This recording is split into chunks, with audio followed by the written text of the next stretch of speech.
안녕하십니까? 셰프 팩토리의 강민구입니다. 한식 재료관리 핵심 문제 1편을 시작하도록 하겠습니다.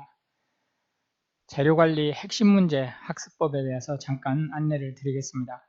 재료관리는 한식, 양식, 일식, 보고, 중식 조리기능사 시험의 공통 과목입니다. 셰프 팩토리에서는 기본적으로 식품학을 기본으로 전체 핵심 문제 풀이 및 강의를 진행할 예정인데요. 참고로 각 과목별 특이한 재료에 대한 사항은 재료관리 쪽에서 다루지 않고 추후에 기초조리 실무 쪽으로 이관해서 그쪽에서 한꺼번에 다루도록 그렇게 하겠습니다. 재료관리 파트는 좀 전에 말씀드린 것과 같이 식품학을 기본으로 진행을 할 텐데요. 공무원이나 단체급식기관의 조리고시 준비를 겸할 수 있도록 프로그램을 하고 있기 때문에 난이도가 조금 있습니다. 그 점은 감안해 주시기 바라겠고요.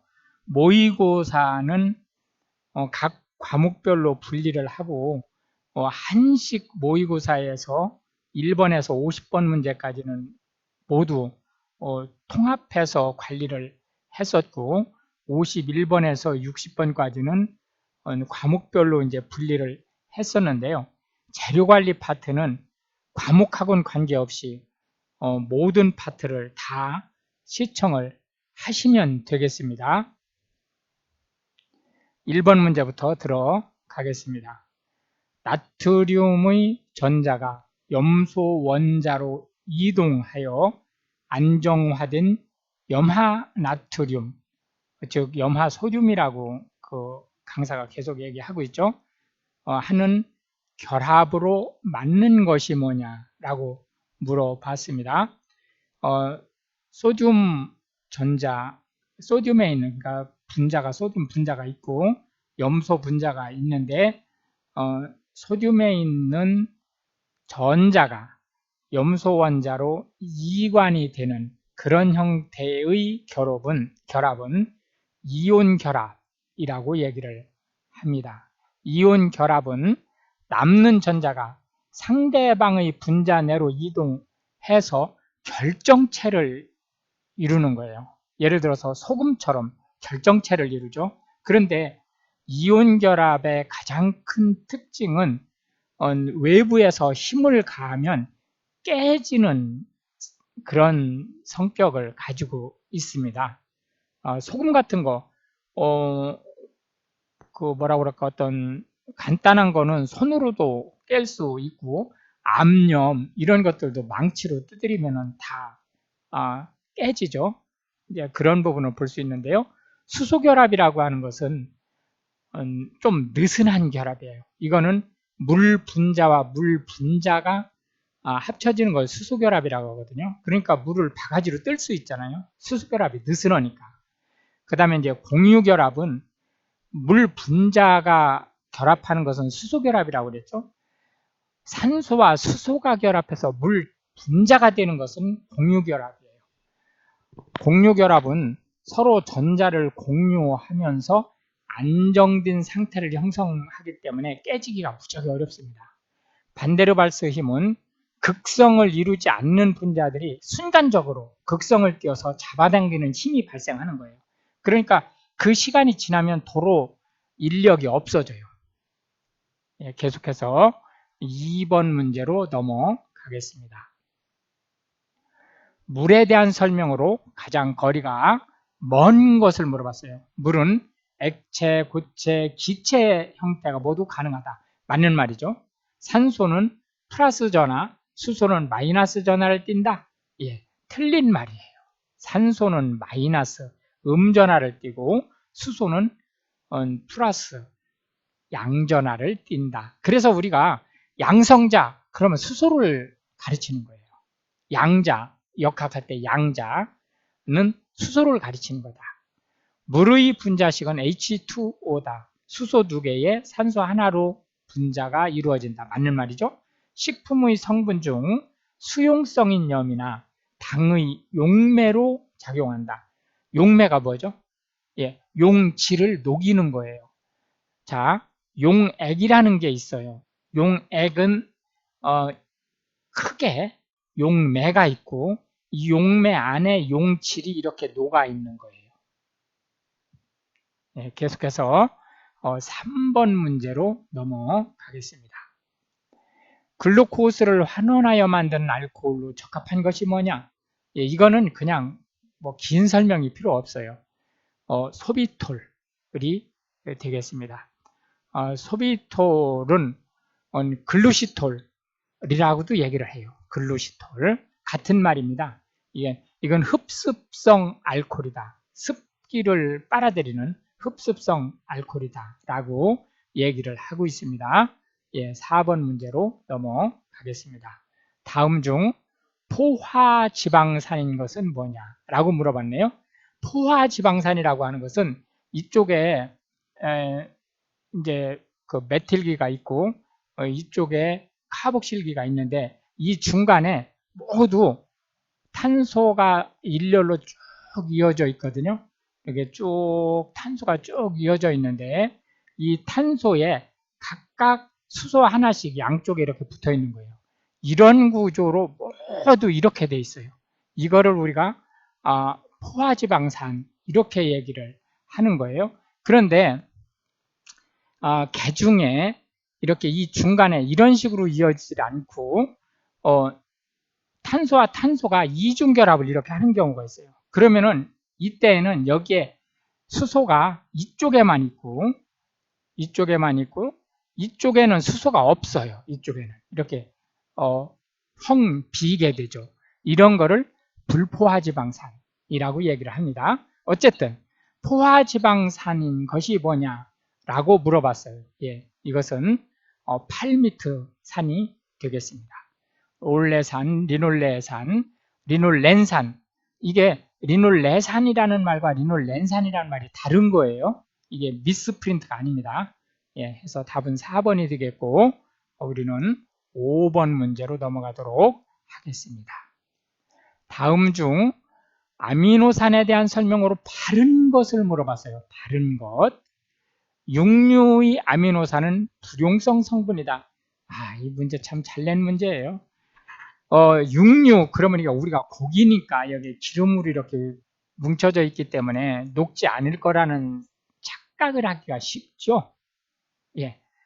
그래서 실제 이 말은 틀린 말이에요. 수용성입니다. 아미노산은 한 분자 내에 아미노기와 카복실기가 공존한다. 맞는 말이에요. 예. 예, 답이 되겠고요.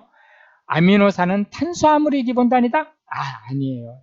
단백질의 기본 단위예요. 자연계에는 500여 종의 아미노산이 있다? 아닙니다. 한 20여 종 정도 있습니다. 해서 6번으로 넘어가겠습니다. 다음 중 바이타민의 설명에서 가장 거리가 먼 것을 물어봤어요. 바이타민 D는 토코페롤이라고도 한다. 예, 틀렸어요. 예, 그 거리가 먼 것을 물어본 거니까 얘가 답이 되네요, 벌써. 바이타민 D는 토코페롤이 아니고 칼시페롤이라고 해요. 토코페롤은 그럼 뭐냐? 이거는 바이타민 E가 되겠습니다. 바이타민 K는 산소와 열에 비교적 안정적이다. 예, 맞습니다. 바이타민 C는 필수지방산 등의 산화를 방지한다. 예, 이게 항산화로 아주 중요한 거예요. 바이타민 C. 강력한 항산화제예요. 바이타민 A는 핵에 4개의 공액 이중 결합이 있다. 예, 맞는 말입니다. 그래서 우리는 7번으로 넘어가겠습니다. 다음 중 지용성 색소에 해당하는 것이 뭐냐라고 물어봤어요. 예, 지용성 색소는 많지 않아요. 예, 클로로필하고 2번이죠. 예, 클로로필하고 카르티노이드가 지용성 색소고요. 플라보노이드, 안토시아닌, 안토잔틴 이런 거는 수용성이에요. 헤모글로빈은 이건 동물성이에요. 통상 우리가 지용성이냐 수용성이냐를 물어보는 건 식물성을 물어보는 거예요. 그리고 헤모글로빈은 동물성이기 때문에 우리가 지용성, 수용성 이런 말을 통상 하지 않는다. 이렇게 볼 수 있겠고요. 동물성에는 헤모글로빈 뿐만이 아니고 미오글로빈이라는 것이 또 있습니다. 그거를 참고로 하시면 되겠고요. 우리는 8번 문제로 넘어가도록 하겠습니다. 다음 중 동일한 시간 내에 맛을 본 응답자 중 50%가 맛을 감지하는 최소한의 농도를 나타내는 것이 뭐냐? 예, 이걸 우리가 역치라고 얘기를 합니다.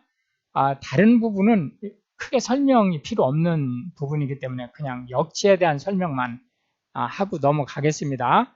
역치는 우리가 드레스호드라고 해서 문턱이라고 얘기들 해요. 같은 말이에요. 문턱이나 역치가. 문턱이라고 하는 건 뭐예요? 우리가 진입장벽 할 때 그 진입장벽과 역치, 문턱 다 같은 말이죠. 예, 특정 반응을 일으키는 물질의 농도를 우리가 역치라고 얘기를 합니다. 이렇게 하면 너무 어렵죠? 좀 쉽게 이렇게 설명을 드리겠습니다. 뭐냐면은 물이 한 양동이가 이렇게 있어요. 물이.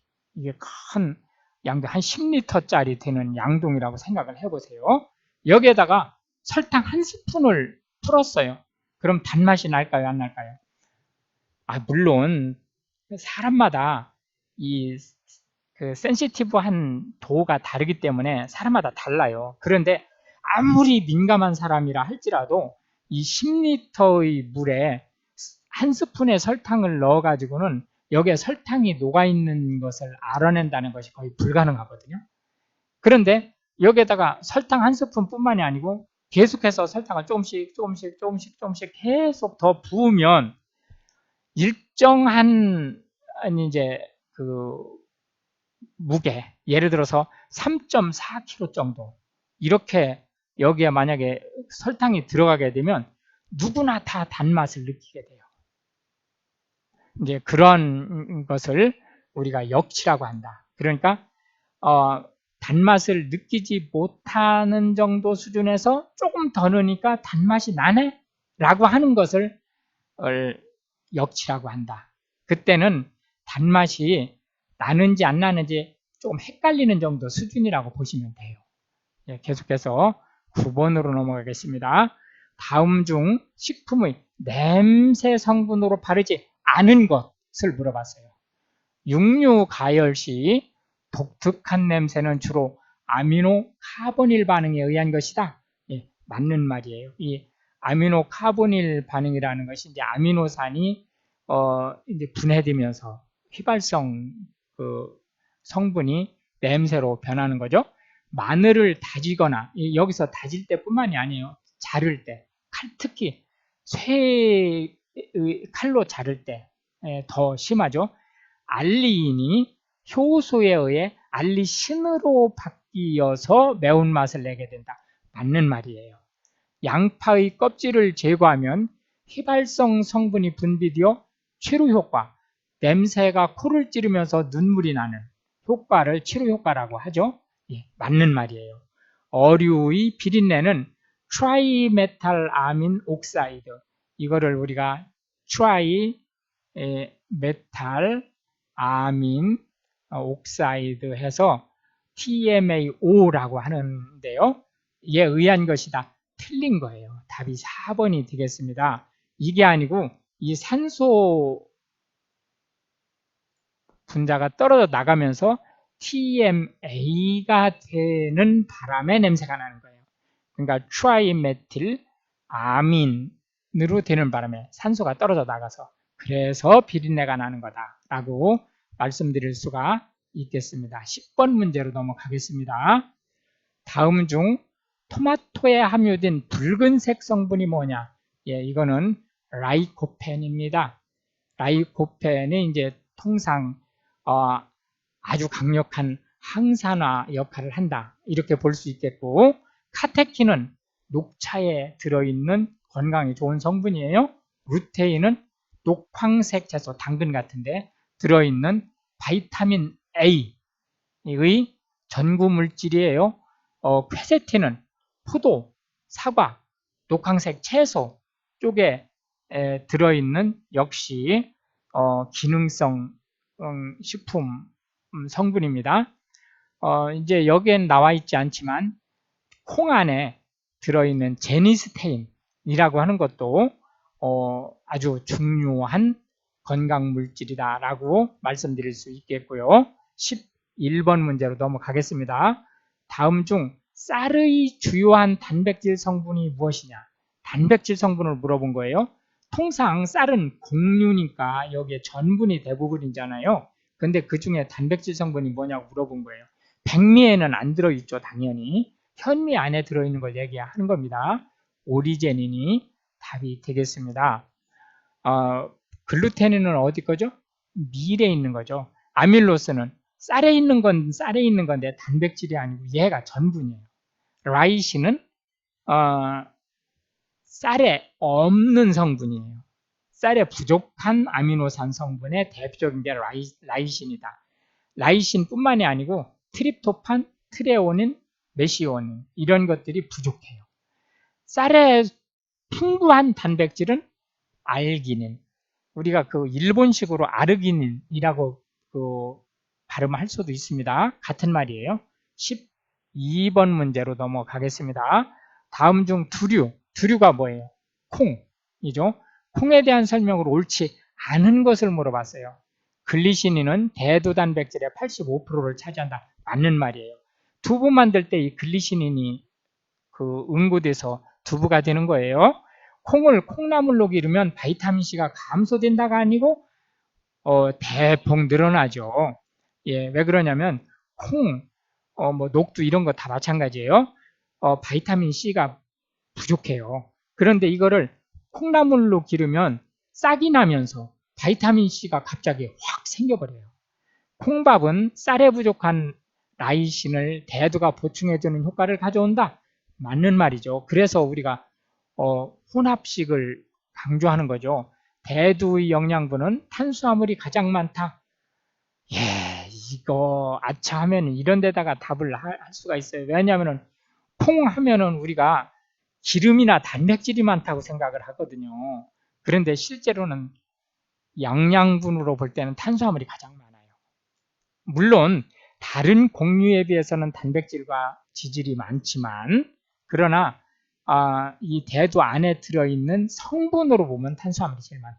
이렇게 말씀드릴 수가 있겠고요. 13번 문제로 넘어가겠습니다.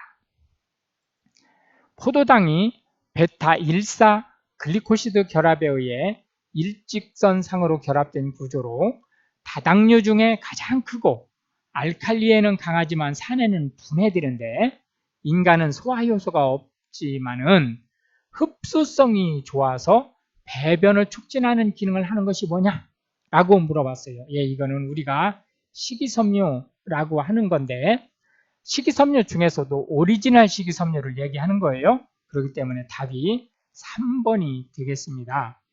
헤미셀룰로스하고 리그닌 얘도 식이섬유예요. 식이섬유긴 한데 얘는 수용성이에요. 그렇기 때문에 소화는 안 된다 할지라도 이제 지금 얘기한 이런 설명하고 딱 들어맞는 거는 아니다. 그래서 답은 셀룰로스로 하고요.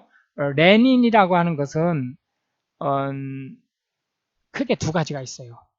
발음은 똑같은데 중간에 R이 NNIN 이렇게 N이 두 개가 들어가는 게 있고 R이 NIN 해서 N이 하나가 들어가 있는 게 있어요. 중간에 그러한 이제 레닌 두 가지가 있는데 하나는 효소예요. 어디에 위에서 그 우유나 이런 것들을 소화시키는 효소고 또 하나는 신장에서 이제 그 소금기 소듐이죠. 예, 소듐기를 재흡수하는 그리고 물을 재흡수하는 소변 중에서 물을 재흡수하는 그러한 기능을 하는 호르몬 기능을 또 한다라고 하는 것을 알 수가 있겠고요. 14번 문제로 넘어가도록 하겠습니다. 다음 중 근원섬유 단백질에 속하지 않는 것이 뭐냐? 여기 근원섬유가 뭐예요? 근원섬유는 통상 우리가 고기라고 하면은 이 근육을 얘기하는 거거든요. 근육질을 얘기하는 건데, 근육질의 가장 기본 베이스가 되는 부분을 우리가 근원섬유다 이렇게 얘기를 합니다. 이 근원섬유 단백질 안에는 이게 이제 섬유상, 즉 이제 실처럼 이렇게 쭉 늘어나는 이런 그 단백질이거든요. 미오신, 액틴, 트로포미오신, 트로포닌, 액티닌 이런 것들이 포함되어 있어요. 그러니까 트로포미오신, 미오신, 액틴 이거는 다 근원섬유죠. 그런데 미오글로빈은 색소 단백질이에요. 이거는 섬유 단백질이 아니고 색소 단백질이다. 이렇게 말씀드릴 수가 있겠습니다. 해서 우리는 15번 문제로 넘어가도록 하겠습니다. 다음 중 어패류의 맛 성분에 해당하지 않는 것을 물어봤어요. 어패류의 맛 성분에 해당하지 않는 것을 물어봤습니다. 예, 답은 멜라닌이 되겠습니다. 멜라닌은 어류의 표피나 오징어의 그 먹물 있죠? 거기에 멜라닌이 포함되어 있는 거예요. 타이로신에서 변화돼 가지고 멜라닌이 되는 거죠. AMP나 IMP는 뉴클레오타이드의 성분이에요. 구수한 맛을 내는 거죠. 베타인은 동물계의 대사물질로 역시 이것도 구수한 맛을 내는 성분이 되겠습니다. 해서 16번으로 넘어가겠습니다. 다음 중 난황이 뭐예요? 예, 달걀 노른자죠. 단백질 성분인 것이 뭐냐? 라고 물어봤네요. 좀 어려운 문제예요. 리포비텔린이 답이 되겠습니다. 오브 하면 흰자 쪽에 있는 거예요. 오보 이렇게 붙는 것도 대부분 흰자에 있는 거예요. 그러니까 오브 알부민, 오브 트랜스페린 다 흰자에 있는 단백질이다. 아비딘은 흰자에 있는 건 흰자에 있는 건데 얘는 기능이 얘들하고 달라요. 이 위에 세 가지는 좀 이점이 있는데 아비딘은 비오틴이라고 하는 바이타민 7, B7, 바이타민 B7을 우리가 이제 비오틴이라고 얘기를 하는데 얘 흡수를 방해해요. 그래서 우리가 생계란을 먹었을 때 두 가지 문제 때문에 어려움이 있을 수 있어요. 하나는 알끈이라는 거에서 좀 독소 성분이라든지 이런 것들을 얘가 함유하고 있거든요. 그리고 또 하나는 이 아비딘, 이게 지금 흰자에 있어요. 아비딘 때문에 비오틴이 흡수를 못하는 문제가 발생을 해요. 그렇기 때문에 달걀은 반숙을 적어도 반숙을 해서, 즉 노른자는 안 익혀도 상관이 없지만 알끈까지는 익혀라 라고 하는 것으로 알고 계시면 되겠습니다. 계속해서 17번 문제로 넘어가겠습니다. 우유의 유장단백질에 속하지 않는 것은 뭐냐? 통상적으로 유장단백질하고 유청단백질이 이제 우리가 통상적으로 얘기하는 우유 단백질 중에서 종류가 가장 많죠. 그런데 양은 이제 카세인이 상당히 많은 거예요. 이 카세인은 바로 인 단백질이에요. 그래서 혈청 알부민, 베타 락토글로불린, 면역 글로불린 이런 것들은 모두 유장 단백질에 속한다. 이렇게 말씀드릴 수가 있겠습니다. 이제 이 이외에도 알파 락토 알부민, 프로테오스 렙틴이라고 하는 효소 이런 것들이 모두 유장 단백질에 속한다라고 말씀드릴 수가 있겠고요. 우리는 18번 문제로 넘어가도록 하겠습니다. 다음 중 우지 또는 돈지의 주요 지방산에 해당되지 않는 것을 물어봤어요. 우지가 뭐죠? 예, 소 기름, 돈지는 돼지 기름이죠. 여기에 포함되는 주요 지방산이 아닌 것을 물어봤어요. 예, 이거는 부티르산입니다. 스테아르산은 C16, 탄소가 16개인 거고요. 이중결합이 하나도 없는 산이에요. 올레산은 탄소가 18개인 지방산이고요. 역시 이중결합은 하나도 없습니다. 8m산은 죄송합니다. 이중결합이 하나가 있어요. 하나가. 올레산은. 그리고 8m산은 올레산처럼 18개짜리 산인데 여긴 이중결합이 하나도 없어요. 이렇게 이중결합이 하나도 없는 이런 것을 우리가 포화지방산이라고 얘기를 한다고 했죠. 예, 그리고 이렇게 이중결합이 하나 이상 있는 것을 우리가 불포화지방산이라고 얘기를 한다라고 말씀드릴 수가 있겠습니다. 계속해서 우리는 19번 문제로 넘어가겠습니다. 다음 중 차의 주요 성분으로 대뇌의 흥분, 강심, 이뇨, 이 강심이 뭐죠? 심장을 강화시키는 부분이죠. 울렁거리게 하는 소변이 많이 나오게 하는, 혈관이 확장되게 하는 이런 것들의 양리작용을 하는 것이 뭐냐라고 하는 질문이죠. 예, 답은 카페인이 되겠습니다. 커피라든지 녹차라든지 이런 것들을 마시면은 이제 많이 함유가 되어 있는 게 카페인이 되겠고요. 아마이드라고 하는 것은 이제 아크릴 아마이드의 약자예요. 아크릴 아마이드는 증점제. 그러니까 그 물처럼 이제 쭈르륵 흘러내리는 게 아니고 끈적끈적하게 하는, 그걸 증점제라고 하거든요. 로 쓰이는 건데 과다 노출이 됐을 경우에 발암성 물질이 될 수 있어요. 타닌은 냄새의 작용과 쓴맛이나 떫은 맛의 성분으로 그 타닌이 역할을 하는 거고요. 사포닌은 항암, 항염 작용을 하는 물질이다 라고 말씀드릴 수가 있겠습니다. 계속해서 20번 문제로 넘어가도록 하겠습니다. 단당류는 포도당 분자 하나인 거죠. 그러니까 2당류나, 이 단당류가 2개 붙으면 2당류예요.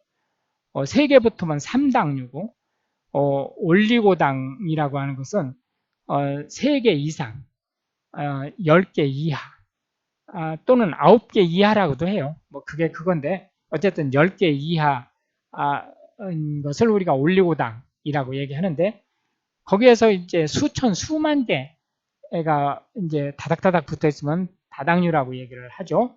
이런 것을 형성하는 기제, 즉 그 방법이 뭐냐라고 물어봤어요. 이거는 글리코시드 결합이 되겠습니다. 에스터 결합은 이거는 지방산이 결합하는 방법이에요. 수소 결합은 물 분자가 결합하는 방법이죠. 펩타이드는 아미노산이 단백질로 변하는 결합 방법이다. 이렇게 말씀드릴 수가 있겠습니다. 21번 문제로 넘어가겠습니다. 용액의 끓는 점. 용액이 아까 뭐라고 그랬죠? 예, 큰 그 울타리를 용액이라고 하고, 이 용액 안에 녹이는 걸 용매, 녹은 것을 용질이라고 했죠? 예, 이 용액의 끓는 점과 어느 점에 대한 설명으로 어느 점, 이 어느 점이에요. 어느 점. 예, 어느 점이 아니고 어느 점에 대한 설명으로 바르지 않은 것을 물어봤어요. 설탕을 첨가하면 소금을 첨가할 때와 비교하여 어느 점이 2배로 낮아진다. 틀렸어요. 일단 이게 답이 되겠죠. 바르지 않은 것을 물어봤으니까. 이렇게 이온화되지 않는 물질이 녹을 경우하고, 이렇게 이거는 소듐하고 염소 성분이 이온화되죠. 이렇게 이온화되는 성분이 녹을 때는 이온화되는 성분이 이 2배로 더 낮아져요. 그러니까 어느 점이 소금이 2배로 낮아지는 거예요. 설탕이 낮아지는 게 아니고, 소금물은 순수한 물보다 낮은 온도에서 온다. 맞는 말이죠. 설탕도 맞아요. 설탕물도 순수한 물보다 낮은 온도에서 얼어요. 그런데 설탕의 경우 1.86도 낮아지는데, 그러니까 무슨 얘기냐면 순수한 물이 0도에서 얼죠. 그러니까 설탕물은 마이너스 1.86도에서 얼어요. 그런데 소금물은 마이너스 3.76도, 이게 2배죠. 예, 3.76도에서 옵니다. 예. 고지대에서는 평지에서보다 끓는 점이 낮죠. 왜냐하면 압력이 낮기 때문에, 공기 압력이. 끓는 점은 증기압이 대기압보다 높아지는 지점이다. 맞는 말이에요. 그렇기 때문에 물이 그 기체로 변해서 뚫고 나가버리죠.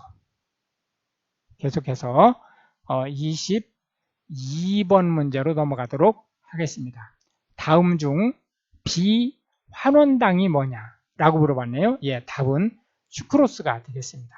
갈락토스, 글루코스는 모두 단당류에 속하는 환원당이죠.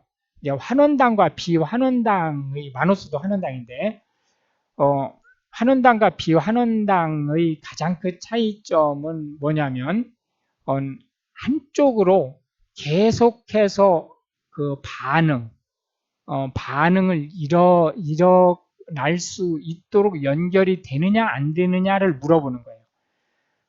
이런 환원당들은 예를 들어서 이거를 당이라고 이렇게 하죠. 이렇게 당이라고 쭉 할 때 이 한쪽으로 연속해서 계속 반응을 일으키면서 이렇게 연결이 돼서 붙을 수가 있는데 비환원당은 이렇게 작용을 할 수가 없어요. 여기에서 작용을 할 수 없기 때문에 그냥 이당류인 채로 그냥 있게 되는 거예요. 이제 이 수크로스는 비환원당임으로써 어떤 또 이제 특징을 갖게 되냐면 이성질체라고 하는 것이 생길 수가 없어요. 그래서 맛이 균일해요. 수크로스는. 다른 것들, 예를 들어서 환원당들은 단맛이 들쭉날쭉해요. 왜냐하면 이성질체에 따라서 똑같은 구조를 가지고 있는데도 불구하고 맛이 좀 들쑥날쑥해요. 미세하게 들쑥날쑥합니다. 그런데 수크로스 이게 설탕이거든요.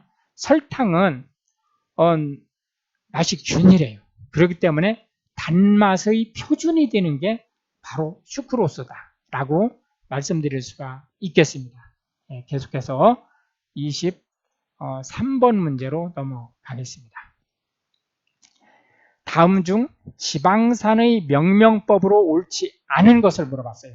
지방산은 이중결합이 있는 경우 어미를 에노익 이나 이게 난이 아니고 이 오자가 맞네요. 예, 이나예요. 이나 에노익으로 한다. 맞는 말이에요.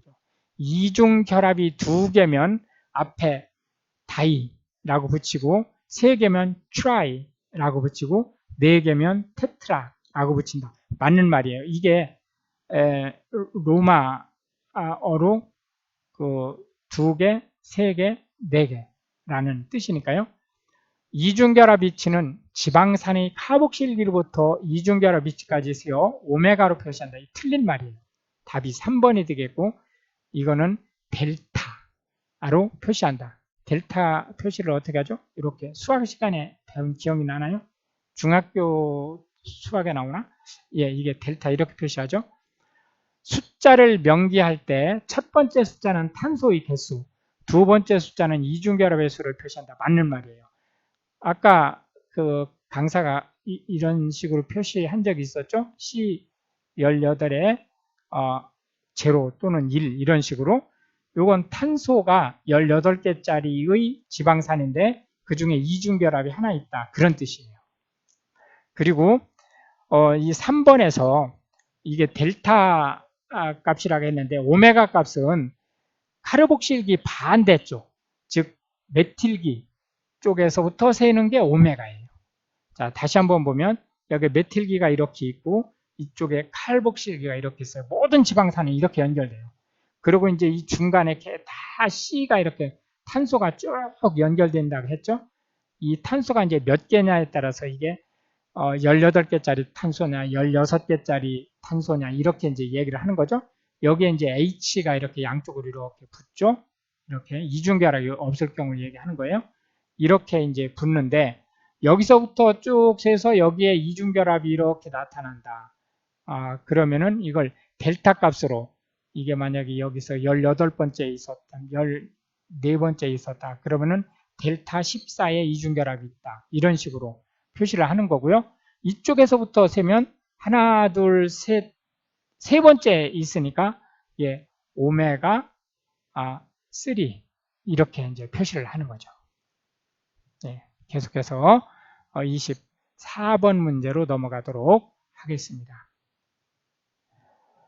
단백질의 변성과 관련된 설명으로 거리가 먼 것이 뭐냐라고 물어봤어요. 예, 변폐라는 말이 있는데요. 변폐라는 말은 탄수화물이나 지질이 썩는 것을 얘기하는 거예요. 단백질이 썩는 것을 우리가 부패라고 얘기를 해요. 변성이라고 하는 것은 그럼 뭐냐? 이거는 단백질의 고리가 끊어지는 것을 얘기하는 거예요. 예를 들어서 가열을 한다든지 또는 강산을 섞는다든지 이러면은 단백질의 고리가 끊어지죠. 그러니까 이런 걸 우리가 변성이라고 얘기하는데, 난백을 저으면, 난백이 계란 흰자죠. 네, 달걀 흰자. 지포막 단백질의 계면 변성 현상이 일어난다. 예, 맞는 말이죠. 여기 계면이 뭐예요? 계면이라고 하는 것이 물계와 기름계, 물계와 기름계가 만나는 걸 계면이라고 그래요. 원래 물하고 기름은 섞이지 않죠? 그런데 이 계면이 변성이 일어나면 어떤 일이 벌어지냐면 물하고 기름이 섞이는 일이 벌어지는 거예요. 그걸 우리가 유화라고 얘기를 해요. 그런 현상을. 두부를 만들 때 응고제는 콩의 글리시닌이 칼슘과 작용하여 침전을 일으키도록 한다. 맞는 말이에요. 산이나 알칼리는 단백질의 전하를 변화시켜 이온 결합의 변화를 초래한다. 맞는 말입니다. 육류의 젤라틴은 가열하면 콜라겐이 된다. 거꾸로 됐어요. 콜라겐이 젤라틴이 되는 거예요. 젤라틴이 콜라겐이 되는 게 아니고 거꾸로 된 겁니다. 예. 25번 문제로 들어가겠습니다.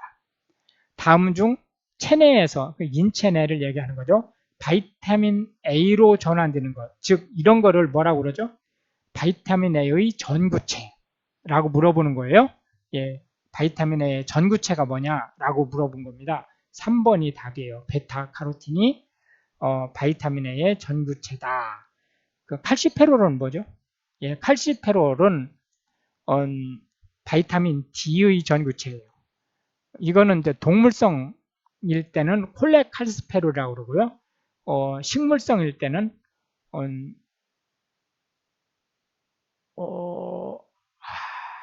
예, 갑자기 생각이 안 나네요. 나중에 또 기회가 있을 때 그건 다시 말씀드리겠습니다. 토코페롤은 바이타민 E예요. 메나디오는 비타민 K, 바이타민 K의 전구체다. 이렇게 말씀드릴 수 있겠고요. 바이타민 A의 전구체는 뭐라고 그랬죠? 예, 베타카로틴이라고 그랬잖아요.